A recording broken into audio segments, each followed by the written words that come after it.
গন্ধে গল্প চ্যানেলে আপনাদের স্বাগতম। রোজকার রান্না করার চিন্তা, আজই তৈরি করে ফেলুন ডিমের ভুজিয়া।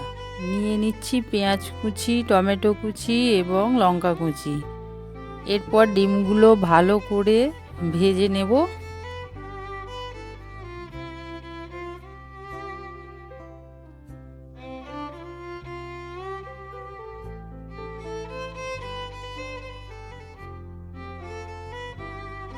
পরিমাণ মতন নুন ছড়িয়ে দিলাম। তেলের ওপরে কাঁচা লঙ্কাগুলো দিয়ে দিলাম, তারপর পেঁয়াজগুলো দিয়ে দিলাম।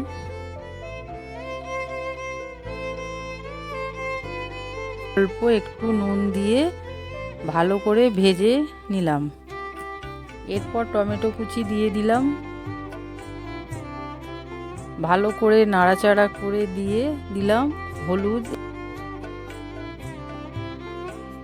এবং অল্প নুন, পরিমাণ মতন সয়া সস দিলাম।